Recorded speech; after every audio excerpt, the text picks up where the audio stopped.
Les psychédéliques et la conscience. L'esprit. C'est notre lien avec la conscience, nos pensées, et par conséquent, l'expression de notre âme. Cet aspect libre et sans entrave de l'être humain, sur lequel personne d'autre n'a de juridiction. Mais aussi facilement que l'esprit exprime les profondeurs qu'il habite, il reste facilement attiré dans une fausse réalité, où les pensées deviennent l'objet de l'attention et la source est oubliée. Certains scientifiques et philosophes pensent que nous avons perdu la vraie réalité et que nous sommes devenus les produits de notre environnement et de notre culture. Ce n'est que lorsque les études scientifiques se sont associées à d'anciens rituels qu'ils ont découvert qu'il existait peut-être un moyen de reconnecter l'âme et l'esprit plus rapidement et plus intimement. Mais s'agit-il simplement d'outils pour s'évader, ou pourrait-il être un remède au problème humain le plus courant sur cette planète? L'esprit endormi. Je ne sais pas quelle moitié essaie d'entrer dans l'autre moitié, mais d'une manière ou d'une autre, et je pense que ça se mélange. Soudain, vous remarquerez qu'il n'y a pas de séparation. Nous ne sommes pas sur une île séparée en train de crier vers quelqu'un d'autre et d'essayer d'entendre ce qu'il dit. Je veux dire que les couleurs, la beauté et le design sont la belle façon dont les choses apparaissent. Quand il s'agit de drogue, s'il vous plaît, pour vous-même, pour vos familles, pour votre avenir et votre pays, dites simplement non.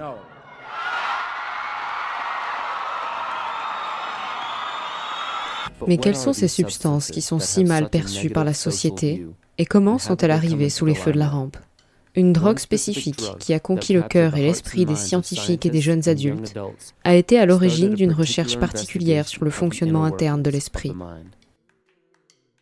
À la fin de la Seconde Guerre mondiale, le chimiste suisse Albert Hofmann, qui étudiait un médicament contre la migraine, a renversé de son étagère un vieux flacon de LSD 25. Cette dose accidentelle lui a ouvert les yeux sur une nouvelle expérience qu'il voulait partager avec le monde, car il pensait que cette substance provoquait une forme de relâchement ou d'ouverture psychique. Le psychiatre tchèque Stanislav Grof pensait que l'ouverture psychique permettait de faire ressurgir des expériences remontant à la naissance et même à des traumatismes prénataux. Il a donc été l'un des premiers à expérimenter le LSD pour étudier ses effets sur l'esprit. J'ai alors rencontré Albert Hofmann quelques fois. Il adorait la nature. Il a pris des petites doses de LSD dans son jardin jusqu'à sa mort. Il m'a dit, j'y vois la main de Dieu. Et si quelqu'un pense que les atomes peuvent le faire tout seuls, il ne sait pas de quoi il parle. J'ai été formé en Tchécoslovaquie à l'époque du régime marxiste. J'ai donc reçu la doctrine militariste la plus pure que l'on puisse imaginer. Et il m'était clair lors de la remise des diplômes que la conscience était le produit des processus neurophysiologiques du cerveau. Et lorsque le corps disparaissait, le cerveau disparaissait, la conscience disparaissait. C'était aussi simple que cela. Aujourd'hui, je vois les choses très différemment. Je réalise que nous n'avons absolument aucune preuve que la conscience est générée dans le cerveau. Très peu de gens en sont conscients, y compris les scientifiques. Ce sont donc des contributions formidables que les psychédéliques peuvent apporter. Mais l'expérience psychédélique n'était pas nouvelle lorsque le LSD est apparu. Dès la fin du XIXe siècle, des expériences ont été menées sur des plantes psychédéliques, contenant de la mescaline et de la psilocybine. La mescaline provient du peyote dans le cactus Huachuma, utilisé dans de nombreux rituels amérindiens. Les mères Huichol, dans l'état de Jalisco au Mexique, introduisaient le peyote par le lait maternel et en mâchaient des morceaux qu'elles donnaient à manger à leurs enfants. Même le chroniqueur espagnol Fray Bernardino de Sahagún rapporte que chez les Chichimecs et les Toltecs, le peyote était utilisé au moins 2000 ans avant l'arrivée des explorateurs européens. Des artefacts archéologiques ont été découverts dans une grotte près de la région inférieure de la rivière Pecos au Texas, datant de 3700 ans avant notre ère. En Amérique du Sud, au cours de la préhistoire, les habitants utilisaient le cactus Huachuma dans leurs propres cérémonies religieuses. Le Huachuma a certains composés psychoactifs différents de ceux du peyote. On dit donc que l'expérience est légèrement différente. Mais l'utilisation sacramentelle de chacun était toutes deux utilisée pour se connecter avec le divin. Ces espèces de cactus sont originaires des Amériques. La psilocybine fait partie d'une classe de champignons et est utilisée par les indigènes de presque tous les continents. En Amérique centrale et en Amérique du Nord, on trouve des images de champignons dans de nombreux artefacts indigènes, comme les pierres à champignons trouvées dans les hautes terres du Guatemala, qui servaient à moudre les champignons avant leur utilisation. Certaines images font référence au champignon Amanita muscaria, qui n'est pas un psychédélique classique, puisqu'il agit sur d'autres voies de neurotransmetteurs, mais qui est tout de même un psychoactif. L'imagerie olmèque, toltèque et aztèque montre que les Amériques ont connu une riche histoire d'appréciation des champignons avant que les colons et les missionnaires européens ne s'opposent à leur utilisation. En Sibérie, parmi les Tchoukts, ils apparaissent dans les gravures rupestres, et chez les hindous, la déesse Lakshmi tient ce qui semble être un champignon. Certains ont contesté ces images, estimant qu'il s'agissait d'objets quotidiens mal identifiés. Mais les adeptes des racines psychédéliques et chamaniques profondes de presque toutes les anciennes cultures et religions affirment que l'on trouve même des références dans la Bible. La version King James de l'Exode 16-14 donne une description de la manne, qui semble très proche des champignons, de leur forme, de leur emplacement, et même de l'heure de la journée à laquelle ils apparaissent.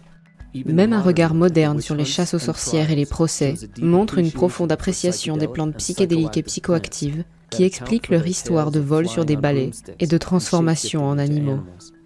Il y en a trop pour nier que la consommation de champignons et de cactus psychédéliques faisait partie intégrante de nombreuses cultures dans le monde entier.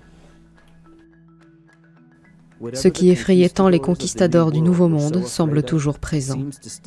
À la fin des années 1960, le renouveau de l'appréciation des psychédéliques chez les jeunes adultes a commencé à influencer le discours national et la propagande anti-drogue a commencé à perdre de son efficacité. Comment le monde allait-il faire face à ce nouveau problème ? Des gens qui tentent de dissoudre les constructions de la réalité de la culture. Qu'est-ce que cela signifierait pour le reste de la société ? Les psychédéliques sont l'antidote à la propagande, d'une certaine manière. Ils vous aident à développer un état d'esprit qui va au-delà de tout cela. C'est la vraie raison pour laquelle ils sont considérés comme dangereux. Vous savez, comme l'a dit Tara, les psychédéliques vous font avoir de drôles d'idées. Mais les drôles d'idées sont des idées dangereuses. C'est la raison pour laquelle les psychédéliques sont interdits, parce qu'ils vous encouragent à penser par vous-même. Vous savez, les États-nations agissent comme s'il était normal de faire la guerre, de larguer des bombes sur les gens, d'envoyer des troupes, comme si c'était normal. Ce n'est pas du tout normal. C'est une chose complètement anormale, aberrante et psychopathique. Nous ne devrions pas aller tuer d'autres gens pour une sorte d'objectif national bizarre. C'est une terrible erreur. Et maintenant, les jouets de la guerre sont devenus si grands et si énormes qu'ils représentent en fait une menace pour tout l'avenir de l'humanité. Le pouvoir des plantes psychédéliques, qui permettent de percevoir des schémas supérieurs et de voir à travers la rhétorique, a entraîné une réaction désespérée de la part des superpuissances, qui ont mis fin à la mémoire collective des pratiques indigènes traditionnelles et ont coupé le public de l'utilisation légale. Rapidement, des chimistes indépendants ont fabriqué des composés légèrement modifiés qui techniquement n'étaient pas illégaux. Pour lutter contre cette approche détournée, la loi fédérale sur les analogues a été adoptée et la DEA s'est vue accorder un pouvoir d'ordonnance d'urgence lui permettant de déclarer toute substance illégale et de prendre jusqu'à 1 an pour décider de l'ordonnancement dans lequel la classer. Les plantes psychédéliques et les versions synthétisées ont été placées dans l'ordonnancement 1, qui proclame que la substance crée une forte dépendance et n'a aucune valeur médicinale. Y a-t-il des preuves de cette affirmation, ou s'agissait-il d'une manœuvre visant à engendrer la peur ? Les psychédéliques classiques sont utilisés depuis des millénaires. Si l'on pense aux champignons et aux peyotes, il n'y a aucune preuve de toxicité. Si l'on prend des doses héroïques, je suppose que l'on peut observer une augmentation de la pression artérielle, mais avec des doses normales et les études, cela ne se produit pas. Il n'y a pas d'envie pressante de les prendre. En fait, ils ne créent pas de dépendance. En fait, il faut souvent prendre son courage à 2 mains pour les prendre. Les qualités addictives des psychédéliques sont inexistantes. En fait, beaucoup de plantes psychédéliques sont utilisées pour arrêter des drogues très addictives comme les opiacés. Le cofondateur des Alcooliques Anonymes, Bill Wilson, aurait utilisé le LSD pour arrêter de boire dans les années 1950 au Veterans Administration Hospital de Los Angeles. Les psychédéliques classiques comme la psilocybine, le LSD et la mescaline ne créent pas de dépendance car ils n'activent pas les voies de récompense du cerveau qui sécrètent la dopamine. Les plantes psychédéliques imitent le neurotransmetteur de la sérotonine, et la tolérance s'installe rapidement au niveau de ces récepteurs. Même les plantes qui ne développent pas de tolérance s'éliminent rapidement et ne laissent pratiquement aucune trace de toxicité. Il a également été démontré qu'elles traitent la dépendance plutôt que de l'aggraver. Les avantages de ces substances sont si nombreux que des groupes tels que MAPS, Efter, Beckley et bien d'autres organisent une campagne scientifique pour renverser l'interdiction, car les preuves sont claires. Elles ne créent pas de dépendance et ont une valeur médicinale et thérapeutique remarquable. La question demeure. Pourquoi des substances hautement addictives et toxiques sont-elles autorisées pour un usage médicinal répandu, alors que ces plantes ancestrales, dont l'histoire cérémonielle est sûre depuis des milliers d'années, et n'ont aucune preuve de leur nocivité physiologique, sont interdites? S'agit-il d'une guerre contre la drogue ou d'une guerre contre l'esprit? Pourquoi les institutions qui font ces suggestions ne reviennent-elles pas à l'utilisation originelle des psychédéliques et ne retournent-elles pas à la terre-mère pour trouver des réponses? La position des sociétés modernes à l'égard des psychédéliques, nous avons diabolisé ces substances. Nous les avons rendues illégales. Nous avons soumis les gens à des peines d'emprisonnement sévères s'ils sont trouvés en possession de psychédéliques.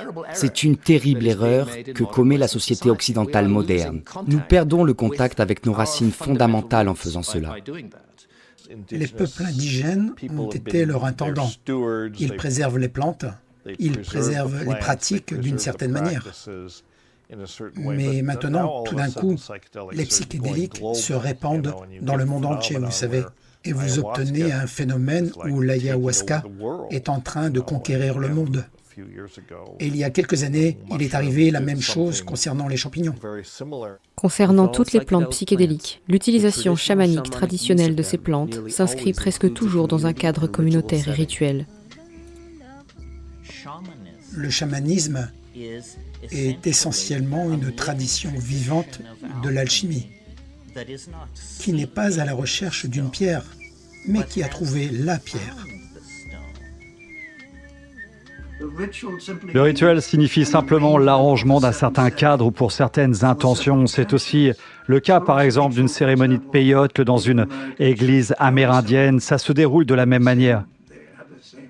Il s'agit d'un groupe de personnes, elles se connaissent, certaines sont des amies, certaines sont des voisines, et elles partagent des intentions. Ensuite, il y a les chants traditionnels et les invocations qui permettent d'invoquer les esprits. C'est complètement différent de l'étude scientifique et il n'y a pas de discussion psychologique. Ce n'est pas un système occidental moderne.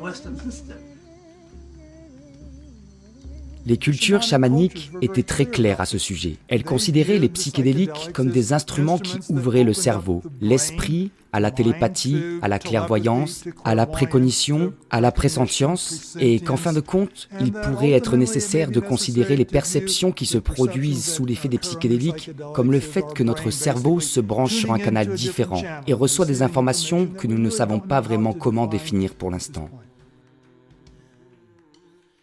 Pendant une vingtaine d'années, dans le monde entier, l'interdiction a tenu bon. Pas d'usage public, pas d'usage médical, pas même de recherche pour étayer les allégations qui placent ces plantes dans la catégorie la plus stricte.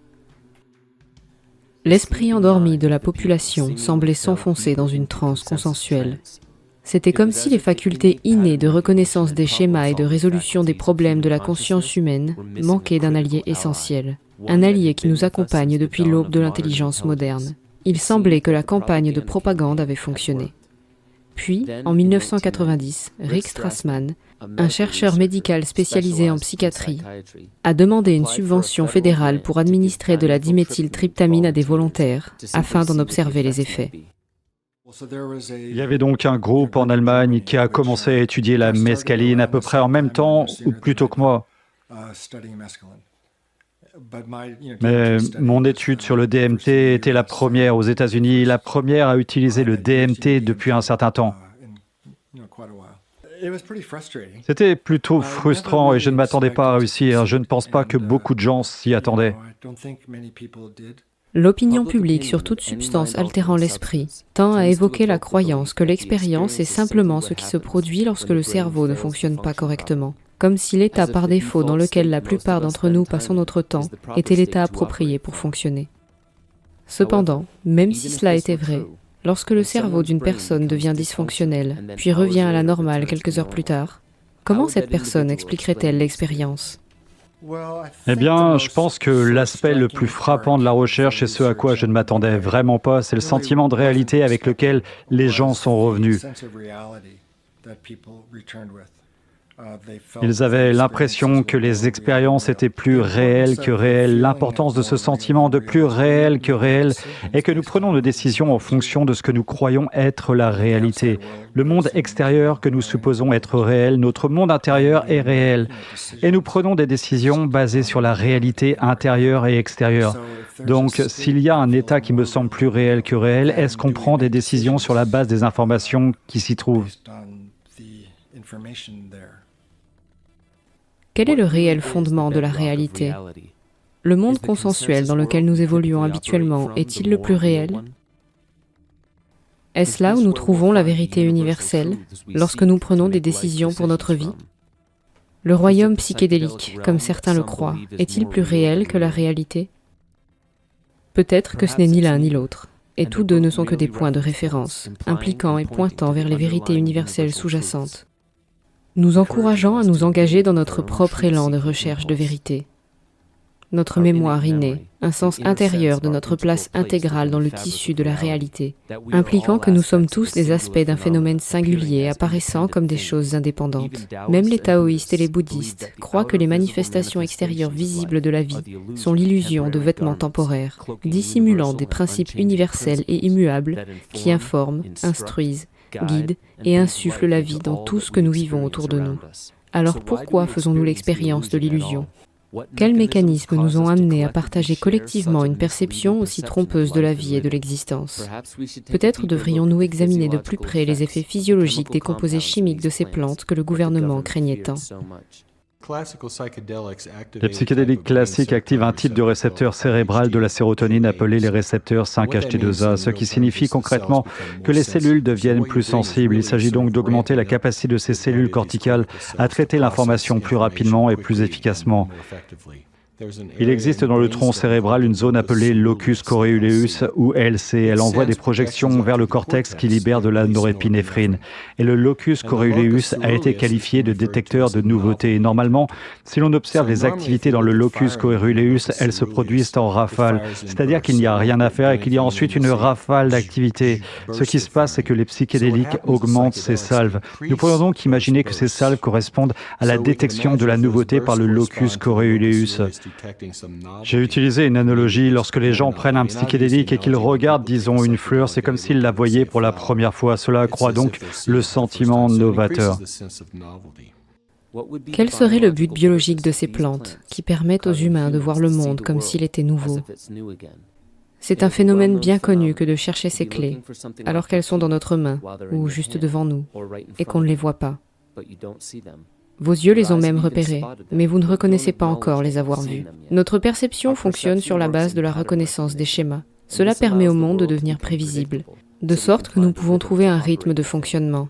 Ces plantes et leur effet sur la détection de nouvelles informations à partir d'anciens schémas peuvent être la cause directe de la neurogénèse et de la neuroplasticité. Il a été démontré que ces plantes sérotoninergiques déclenchent la croissance de nouvelles cellules cérébrales, afin que l'émergence de nouvelles connexions neuronales et de nouveaux schémas. Considérons cela plus comme une corrélation qu'une causalité. La neurogénèse et la neuroplasticité pourraient se produire lors d'un apprentissage authentique, à la manière d'un enfant. La croissance neuronale semble se produire surtout dans l'hippocampe, qui régule les émotions et joue un rôle dans la mémoire. Comme le dit un article de Symposia.com, de nouvelles études montrent que la neurogénèse dans l'hippocampe activée par les psychédéliques pourrait faire partie de l'acquisition de nouveaux comportements et de la reconnaissance de nouveaux schémas. Avec une configuration et des compétences appropriées, ces changements dans le cerveau pourraient expliquer pourquoi les psychédéliques ont été si efficaces dans le traitement du syndrome de stress post-traumatique, de l'anxiété et de la dépression, là où d'autres traitements ont échoué. Imaginez un instant que vous venez de naître à nouveau, ou que toute votre mémoire a été mise en veilleuse et que vous voyez le monde libre de tout conditionnement culturel. Imaginez que toutes les explications sur ce qu'est ce monde et pourquoi il est tel qu'il apparaît ont été effacées. Imaginez que vous regardiez les gens de votre quartier, les animaux dans les maisons et dans la nature, l'état des océans, des forêts et des communautés. Quelles questions commenceriez-vous à formuler? Et quel rôle jouez-vous dans tout cela?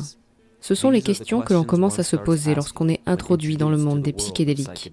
L'esprit commence à se poser des questions plus larges, plus profondes et plus intemporelles. Et c'est peut-être ce qui les rend si difficiles à nommer correctement. Elles permettent de reconnaître de nouveaux schémas et d'adopter de nouveaux comportements, alors que la plupart de ce que le monde occidental appelle la médecine a tendance à se désengager ou à masquer les symptômes tout en laissant la cause première intacte. Il existe même un autre terme, celui d'entéogène, pour les plus faibles, les amphétamines, etc. C'est quelque chose qui éveille le Dieu qui est en nous. Je préfère les appeler des médicaments psychédéliques sacrés parce que c'est ce qu'ils sont. C'est la façon dont les cultures indigènes les voyaient et je pense que c'est exact. Il semble que ces tribus ancestrales aient compris les nombreuses qualités curatives de ces plantes. Les effets les plus profonds semblent être la réflexion sur soi que les gens traversent sous leur influence, la capacité de ces plantes à vous confronter à vos regrets et à vos inquiétudes. Les psychédéliques aident à déconstruire les vieux schémas comportementaux et à en construire de nouveaux, plus sains, comme le montre la création de nouvelles voies neuronales et la naissance de nouvelles cellules nerveuses. Une qualité longtemps considérée comme impossible, peu après l'accouchement. Très souvent, ce que l'expérience psychédélique vous montrera, ce sont les erreurs et les fautes que vous avez commises dans votre vie, où vous avez choisi le côté obscur plutôt que le côté de la lumière, où vous avez choisi le mal, peut-être de manière anecdotique, peut-être de manière significative. Les psychédéliques peuvent vous aider à devenir une meilleure personne. Et si vous êtes une mauvaise personne, vous pouvez toujours être une mauvaise personne. Certains des chercheurs les plus sceptiques et les plus à cheval sur les preuves parlent très lucidement d'un éventail très tangible de bénéfices qu'ils ont personnellement expérimentés en utilisant ces substances de manière responsable. L'un des effets fondamentaux des psychédéliques est d'intégrer des éléments qui ne sont normalement pas accessibles à la conscience. Et la manière fondamentale dont les psychédéliques rendent cette information disponible est la déstabilisation de ce que l'on appelle le réseau du mode par défaut. Cette partie du cerveau qui intègre notre sens du soi, nos souvenirs autobiographiques et notre réflexion sur notre vie. En gros, ce qui se passe sous l'effet des psychédéliques, c'est une libération des 80 ou 90% du cerveau dont on dit qu'ils ne sont pas utilisés, alors que nous les utilisons, mais que nous ne sommes pas en mesure d'y accéder. Les psychédéliques nous donnent accès à cet inconscient. La structure du langage dans le cerveau est également déstabilisée. Ainsi, la combinaison de notre identité personnelle et de notre langage étant déséquilibrée par la simple ingestion d'une plante, donne lieu à l'ineffabilité de l'expérience. Tout comme nous le voyons avec toute expérience mystique ou spirituelle, les mots ne suffisent pas à communiquer l'ampleur de l'expérience. Il faut envisager la possibilité que ce que les psychédéliques font, c'est réaccorder la longueur d'onde réceptrice du cerveau et nous permettre d'accéder à des réalités alternatives et à des dimensions parallèles. Nous avons la même situation avec la télévision. Nous ririons si quelqu'un étudiait le niveau moléculaire des transistors et des fils. Et pensez que cela explique pourquoi vous obtenez un dessin animé de Mickey Mouse à 7 heures du soir. Si Stan et de nombreux chercheurs ont raison d'affirmer que la conscience n'est pas générée par le cerveau, mais qu'elle y est branchée, qu'est-ce que les plantes psychédéliques essaient de nous montrer ? À travers la gamme des psychédéliques, vous pouvez certainement dire qu'il y a une large gamme d'images qui sont communes. Tout le monde n'aura pas toutes ces images en même temps. Tout le monde n'est pas d'accord sur tous les aspects. Mais cela commence par ce que l'on appelle les phénomènes entoptiques, parce qu'ils sont considérés comme provenant du système oculaire. L'on commence à voir des lignes en zigzag et des hachures, ou des motifs géométriques. Parfois, des mandalas fantastiquement complexes et élaborés apparaissent dans la géométrie.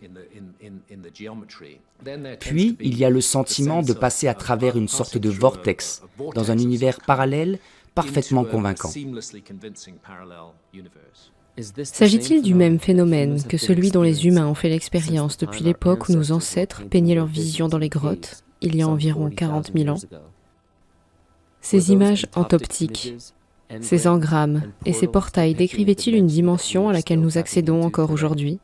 Quelle est cette vision? Et pourrait-elle être une sorte de conscience collective de l'expérience de l'âme humaine? Il est important de garder à l'esprit que je ne dis pas qu'il s'agit de la perception d'une chose transdimensionnelle extraterrestre, mais qu'il pourrait s'agir simplement d'une construction psychologique du résultat de l'activité cérébrale dans certaines zones en relation les unes avec les autres. Dans ce cas, ils seraient toujours aussi intéressants que s'ils étaient n'importe quoi d'autre. Si 5 ou 6 artistes se promenaient, je ne sais pas, à New York ou à Boulder dans le Colorado, et faisaient une peinture, vous pourriez voir clairement que chacune des peintures est légèrement différente, mais vous pourriez voir qu'elles représentent le même endroit. L'auteur ethnobotaniste et psychonaute psychédélique Terence McKenna associe l'intelligence des plantes à celle de notre mère, la Terre. Les Grecs anciens l'appelaient Gaïa. Il s'agit d'un processus enzymique. Nous sommes comme un organe de Gaïa. Nous sommes l'organe qui lie et libère l'énergie pour certaines raisons. Je veux dire qu'une cellule du foie n'a pas besoin de comprendre pourquoi elle lie et libère des enzymes du foie. Nous lions et libérons de l'énergie pour des raisons qui ne seront peut-être jamais claires pour nous. Mais ces raisons nous placent fermement dans le contexte de l'esprit de Gaïa. Soudain, nous sommes dotés d'une capacité épigénétique. Nous écrivons des livres, racontons des histoires, dansons, chantons, sculptons, peignons. Ce ne sont pas des processus génétiques, ce sont des processus épigénétiques qui lient l'information et expriment l'esprit de Gaïa. L'esprit de Gaïa. Pour beaucoup, cette idée ne cadre pas avec le contexte qui nous a été donné par la culture occidentale. Comment les pierres peuvent-elles être considérées comme vivantes? Comment les os de notre corps pourraient-ils être considérés comme vivants également? Que signifie réellement vivant? L'esprit de Gaïa est un vrai esprit. Ces messages sont de vrais messages de notre tâche. Grâce à la discipline, au psychédélique, à l'attention portée aux détails, à tout ce que nous avons, et d'essayer d'extraire ce message et de nous éliminer du message afin de pouvoir voir le visage de l'autre. L'autre, dans ce cas, serait l'identité de celui qui envoie le message. Parce que nous comprenons à peine qui nous sommes et ce que nous sommes, pourquoi nous sommes en vie et ce que nous sommes censés faire de notre temps ici, il est peut-être prématuré de se demander ce qu'est vraiment l'esprit de Gaïa. Serait-il possible que, tout comme un organisme humain, les plantes communiquent non seulement entre elles et avec les humains, mais aussi avec toutes les autres espèces? S'agit-il de la conscience collective de la planète? Et est-il possible que la guerre de l'esprit ne se limite pas à l'esprit humain, mais à l'esprit de la planète entière? Les plantes, les animaux, les humains, et plus. Leur message ou leur interaction avec nous peut être très différente de leur interaction avec un champignon ou une bactérie, mais ils sont aussi une conversation avec ces choses. Et le message varie. En d'autres termes, il s'agit de molécules à usage multiple. Terence et Dennis McKenna forment probablement le couple de scientifiques et de théoriciens le plus remarquable sur les raisons de la présence de ces plantes et sur leur but ultime. Tous deux ont la ferme conviction, étayée par toute une vie de recherche, que ces plantes sont là pour servir la planète, pour ceux qui sont prêts à écouter la place qu'ils y occupent. J'aime les appeler les ambassadrices de Gaïa. Il se trouve qu'elles fabriquent ces molécules messagères qui sont utiles pour communiquer avec les cerveaux complexes de ces singes problématiques que l'évolution a engendrées, c'est-à-dire nous. Nous sommes la chose la plus dangereuse qui est apparue sur la planète depuis, je ne sais pas, ça dépend jusqu'à quand vous voulez remonter, mais au moins les 100 derniers millions d'années. Parce que nous avons le potentiel de bouleverser complètement l'ordre des choses par les technologies que nous pouvons manipuler. Et quand on voit ce que nous avons fait à l'océan Pacifique, ce que nous faisons à l'atmosphère, ce que nous avons fait à l'eau, des choses comme le golfe du Mexique, ou les centrales nucléaires de Tchernobyl ou du Japon. Nous pourrions ne pas survivre très longtemps, nous pourrions ne pas survivre en tant qu'espèce. L'une des autres choses que nous savons sur le monde d'aujourd'hui, c'est que nous vivons au milieu d'une crise écologique majeure. Certains parlent d'une 5e extinction majeure sur la planète, favorisée par l'activité humaine. Nous n'avons pas de relation de compassion avec notre environnement en tant que société globale. Si la menace écologique à laquelle nous sommes confrontés est vraiment imminente, les plantes psychédéliques pourraient-elles intervenir au nom de Gaïa? Je pense que la Terre sent que nous sommes en danger et qu'elle essaie de nous faire comprendre que nous devons nous réveiller. Les plantes psychédéliques pourraient-elles nous introduire à nous-mêmes, à l'ombre de notre psyché et les maux qui découlent de l'esprit endormi? Et si la plus grande menace à laquelle nous sommes confrontés ne se trouvait pas dans le monde des symptômes, mais ici, dans les recoins sombres de la psychologie individuelle et son effet d'entraînement sur les masses? Depuis la nuit des temps, les plantes psychédéliques sont là. Elles ont vu les horreurs du passé et ont toujours produit la médecine dont ces esprits dangereux ont le plus besoin. Une classe de composés qui, lorsqu'ils sont soudainement utilisés, nous offrent un regard honnête sur nous-mêmes. De cette nouvelle perspective émergent naturellement l'humilité, la compassion et les liens communautaires. Peut-être nous confrontent-elles et nous donnent-elles le seul médicament susceptible de nous aider à sortir de ces temps sombres, l'amour. Et jusqu'où peut-on faire remonter la relation humaine avec les psychédéliques? Il y a vraiment une quantité énorme de preuves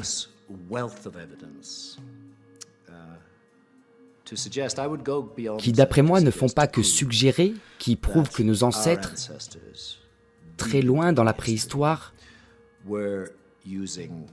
utilisaient le type de substances que nous appelons aujourd'hui psychédéliques, qui étaient des psychédéliques naturels que l'on trouve dans les plantes.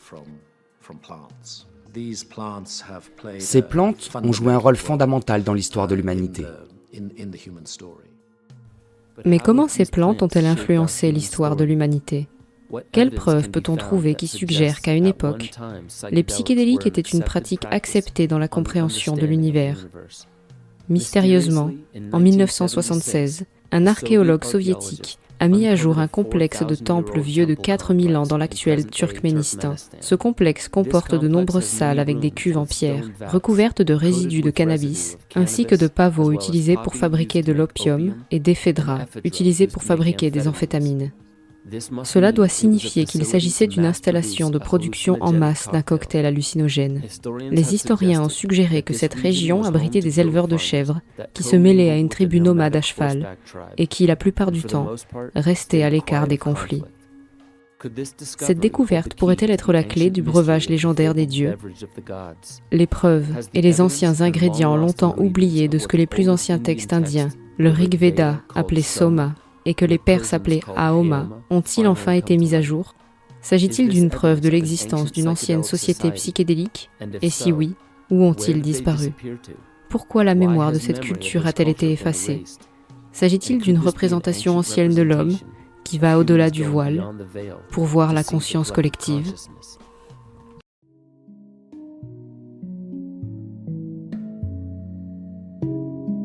Si vous souhaitez soutenir mon travail pour me permettre de le poursuivre, n'hésitez pas à vous abonner, partager, rediffuser cette vidéo et à faire un don sur Tipeee ou Liberapay, car l'intégralité de mes contenus est et restera gratuit. Je ne peux donc pas continuer sans votre soutien. Merci à tous et à très bientôt.